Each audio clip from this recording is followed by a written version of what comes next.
여러분, 오늘 아주 무례한 질문 하나로 시작해 보겠습니다. 오늘도 집에서 뒹굴거리며 시간을 버리셨나요?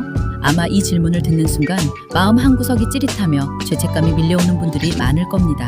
카카오톡 단체 채팅방엔 누군가 오늘 간 맛집 사진이 올라오고 인스타그램 스토리엔 친구가 루프탑 파티에서 환하게 웃고 있죠. 그런데 나는요? 오늘 내가 이동한 최장거리가 냉장고까지 3m입니다. 그리고 그 순간 밀려오는 생각, 나 이러다가 진짜 뒤처지는 거 아니야? 친구들은 인맥도 쌓고 경험도 쌓는데 나만 정체되는 건 아닐까? 이 공포 익숙하시죠? 하지만 오늘 제가 그 죄책감을 완전히 박살내드리겠습니다. 아니, 박살을 넘어서 죄책감을 자부심으로 180도 뒤집어드리겠습니다. 사실 당신이 방 문을 걸어 잠그고 침대 위에서 보낸 그 고립의 시간이 당신의 상위 1%의 성공으로 이끄는 가장 강력한 엔진이었다면 믿으시겠습니까? 충격적인 진실을 말씀드리죠. 세상을 바꾼 천재들, 빌 게이츠, 마크 저커버그, 알베르트 아인슈타인. 이들의 공통점이 뭔지 아세요? 화려한 파티를 즐기는 소셜라이트가 아니라 지독한 집돌이였다는 사실입니다. 빌 게이츠는 마이크로소프트 초창기 시절 일주일에 한 번씩 혼자 오두막에 틀어박혀 외부와 완전히 단절하는 싱크위크를 가졌습니다. 이메일도 없고 전화도 없고 직원과의 연락도 없습니다. 오직 책과 메모지만 있는 그 공간에서 마이크로소프트의 핵심 전략들이 탄생했습니다. 인터넷 전략을 담은 유명한 메모, 인터넷 헤일도 바로 그 싱크위크에서 나온 것이죠. 아인슈타인은 어땠을까요? 그는 스위스 특허청의 하급 직원으로 일하면서 퇴근 후 좁은 자취방 책상 앞에 앉아 혼자 생각하고 또 생각했습니다. 스터디 그룹도 화려한 연구실도 없었습니다. 그 고독한 방구석에서 탄생한 것이 바로 인류 역사를 뒤흔든 특수상대성 이론입니다. 우연이라고 생각하십니까? 아닙니다. 이건 패턴입니다. 그들은 외부의 소음을 차단하고 자신만의 동굴로 기어 들어갔을 때 비로소 인류의 역사를 바꾸는 통찰을 얻었습니다. 오늘 그 패턴의 비밀을 여러분께 완전히 해부해드리겠습니다. 저는 이것을 집순위 경제학이라고 부릅니다. 왜 외부 자극은 독인가? 우리는 흔히 집에만 있으면 사회성이 떨어진다고 비난받습니다. 부모님한테도 듣고 직장 상사한테도 듣고 심지어 인스타 피드에서도 오늘 하루 밖으로 나가세요 라는 자기계발 계정의 압박을 받습니다. 하지만 심리학은 다른 이야기를 합니다. 인간의 집중력, 의지력, 창의적 사고 에너지는 한정된 자원입니다. 마치 스마트폰 배터리처럼요. 그런데 우리가 밖에 나가는 순간부터 이 배터리가 얼마나 빠르게 방전되는지 생각해 보신 적 있나요? 심리학에서는 이것을 HSP, 개념으로 설명합니다. 집에 있기를 좋아하는 사람들의 뇌는 외부의 빛, 소음, 타인의 표정 하나하나를 평균보다 훨씬 더 깊고 예민하게 처리합니다.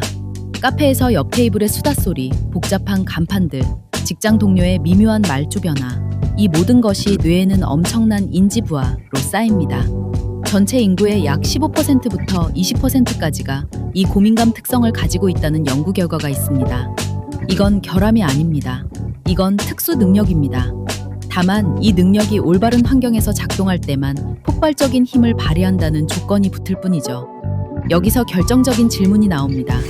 내가 타인의 시선을 처리하고 눈치를 보고 사회적 상황을 분석하느라 쓰는 에너지를 0으로 만든다면 어떻게 될까요? 그 에너지가 고스란히 어디로 향할까요? 나의 창작, 나의 분석, 나의 미래 설계로 전이됩니다. 이것이 바로 집순위 경제학 제1원칙입니다. 실제로 스탠퍼드 대학교의 한 연구에서 사람들이 사회적 상황에서 인상관리에 쓰는 인지 에너지는 생각보다 훨씬 크다는 것이 밝혀졌습니다. 쉽게 말해 우리는 밖에 나가서 어떻게 보일까를 생각하느라 엄청난 뇌 에너지를 낭비하고 있다는 겁니다. 집에서는 그런 낭비가 없습니다. 뇌는 오직 무엇을 할 것인가에만 집중할 수 있죠. 성공한 집돌이들은 이 원리를 본능적으로 압니다. 그래서 그들은 불필요한 사교 활동을 의도적으로 줄이고 자신을 고립시키는 것을 두려워하지 않습니다. 그것이 게으름이 아니라 에너지 투자 전략이라는 걸 알기 때문입니다. 자, 이제 뇌과학 이야기를 해봅시다.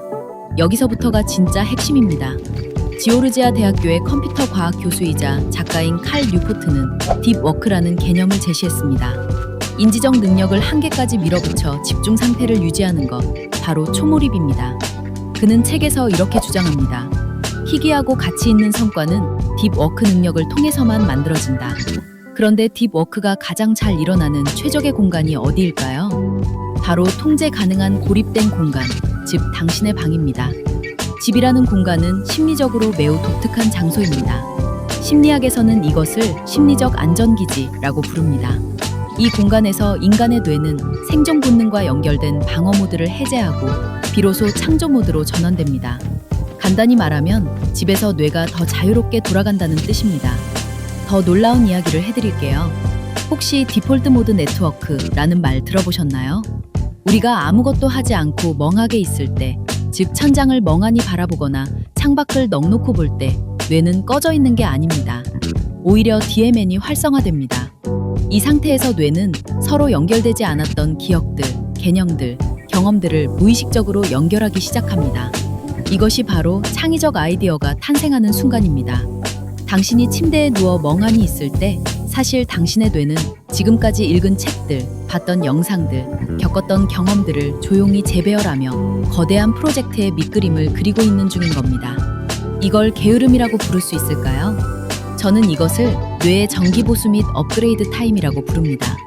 그리고 여기서 또 하나의 핵심 개념, 도파민 디톡스 이야기를 빼놓을 수 없습니다. 오늘날 우리 뇌는 너무 많은 인스턴트 자극에 노출되어 있습니다. 15초짜리 릴스, 30초짜리 유튜브 쇼츠, 끝없이 스크롤되는 피드. 이것들은 뇌에 아주 싸구려 도파민을 지속적으로 주사합니다. 문제는 이런 인스턴트 도파민에 길들여진 뇌는 깊이 생각하는 능력, 즉 딥워크 능력을 잃어버린다는 겁니다. 집에서 스마트폰을 내려놓고 그 지루함을 견딜 때 뇌는 인스턴트 도파민 중독에서 벗어나 더 깊고 지속적인 도파민 회로를 복원하기 시작합니다. 그리고 그 지루함의 끝에서 누구도 생각지 못한 기발한 아이디어가 솟구칩니다. 2019년 영국 센트럴 랭커셔 대학교의 연구에 따르면 지루함을 경험한 직후 사람들의 창의적 사고 능력이 유의미하게 향상됐습니다. 지루함이 창의력의 적이 아니라 연료라는 것이죠. 그러니 핸드폰 없이 방에서 멍하게 있는 그 시간, 버리는 시간이 아니라 충전하는 시간입니다. 집순이 경제학의 세 번째 축은 바로 자기 성찰 능력입니다. 이 세상에는 두 부류의 사람이 있습니다. 끊임없이 밖으로 나가며 자신을 다른 사람들의 시선과 평가로 정의하는 사람, 그리고 고요한 공간 속에서 자기 자신과 진지하게 마주하는 사람. 밖에서 사람들을 만나느라 매일 바쁜 사람들은 정작 나와 대화할 시간이 없습니다. 하루가 끝날 때쯤 집에 돌아오면 이미 에너지가 바닥나 있어서 그냥 쓰러져 자죠. 반면 집순이들은 강제적으로, 아니 자발적으로 자기 자신과 대면합니다. 나는 무엇을 할 때 진짜 살아있는 것 같은가? 나는 어떤 분야에서 남보다 월등한 강점이 있는가? 나는 5년 뒤 어떤 삶을 살고 싶은가? 이 본질적인 질문들에 대한 답은 시끄러운 술집이 아니라 조용한 방 안에서 나옵니다. 남들이 밖에서 인맥을 쌓는답시고 의미 없는 명함을 주고받을 때 집돌이들은 방 안에서 실력을 쌓습니다. 코딩을 익히고 글을 쓰고 영상 편집을 배우고 시장의 흐름을 분석합니다. 현대 사회는 연결성이 너무 강해서 오히려 고립된 실력자가 희귀 자산이 되는 시대입니다. 모두가 소셜미디어에서 얕게 연결되어 있을 때 깊이 있는 실력을 가진 한 명의 가치는 기하급수적으로 높아집니다. 당신의 고립은 도태가 아닙니다. 세상이 감히 침범할 수 없는 당신만의 성벽을 쌓는 과정입니다. 자, 이제 집순이라는 정체성에 자부심을 가지셔도 좋습니다. 하지만 단순히 침대에 누워 유튜브만 본다고 성공이 찾아오진 않겠죠? 핵심은 그냥 집순이에서 전략적 집순이로 업그레이드하는 겁니다. 지금 당장 실천할 수 있는 5가지 방법을 드리겠습니다. 첫 번째는 방구석 오피스 구역화입니다. 뇌는 공간과 행동을 연결합니다. 침대는 오직 잠만 자는 곳, 소파는 휴식하는 곳, 그리고 방 한 구석에 아주 작더라도 생산적 활동만 하는 책상을 만드세요. 그 책상 앞에 앉는 순간 뇌가 자동으로 디버크 모드에 진입하도록 환경을 설계하는 겁니다. 노트북, 물 한 잔, 그리고 오늘의 목표 메모지 하나, 이것으로 충분합니다. 두 번째는 하루 2시간 절대 고립 시간을 확보하는 방법입니다. 집에 있어도 스마트폰으로 끊임없이 타인의 삶을 엿본다면 그것은 진정한 고립이 아닙니다.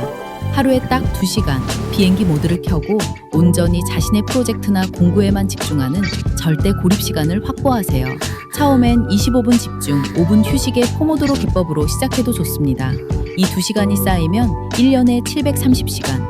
그것은 어떤 기술이든 전문가 수준에 도달하기에 충분한 시간입니다. 세 번째는 아날로그 성찰 노트 작성해보세요. 주 1회 딱 15분만 스마트폰을 내려놓고 종이에 직접 써보세요. 이번 주 나는 무엇에 에너지를 쓸 때 가장 몰입했는가? 이 질문 하나만으로 시작하면 됩니다. 디지털 노트가 아닌 손으로 직접 쓰는 것이 중요합니다. 손글씨는 타이핑보다 깊은 사고를 유도한다는 연구 결과가 있습니다. 이 노트가 쌓이면 6개월 뒤 당신이 무엇에 강한지 스스로 발견하게 됩니다. 네 번째는 지루함 훈련입니다. 하루 10분 아무것도 하지 마세요. 음악도, 영상도, 팟캐스트도 없이 그냥 앉아서 멍하게 있으세요. 처음엔 엄청 불편합니다. 손이 자꾸 폰을 찾을 겁니다. 하지만 이 불편함을 견딜수록 뇌의 DMN이 활성화되고 창의적 사고력이 강화됩니다. 이것이 도파민 디톡스의 시작입니다. 다섯 번째는 방 안에서 만든 결과물을 세상에 던져보세요. 집순이의 가장 큰 실수는 집 안에서 모든 것을 혼자 끝내는 것입니다. 방 안에서 쌓은 실력, 생각, 창작물을 블로그, 유튜브, 포트폴리오, 깃허브, 어떤 형태로든 온라인에 기록하세요. 당신은 집에 가만히 있지만 당신의 결과물이 밖에서 당신 대신 인맥을 쌓고 기회를 끌어오고 돈을 벌어다 주게 만들어야 합니다. 이것이 진정한 집순이 경제학의 완성입니다. 여러분, 이제 방문을 닫는 것을 두려워하지 마세요. 그 문은 당신을 세상으로부터 격리하는 문이 아니라 당신만의 왕국을 건설하는 입구입니다. 밖으로 나가지 않아도 좋습니다. 당신의 방 안에서 이게 내 당신의 왕좌의 우주를 방이야? 만드십시오. 정말 오늘 웅장하고 영상이 아름다워. 당신의 죄책감을 확신으로 바꿔놓았다면 구독과 좋아요로 응원해주세요. 당신의 갓생을 응원합니다.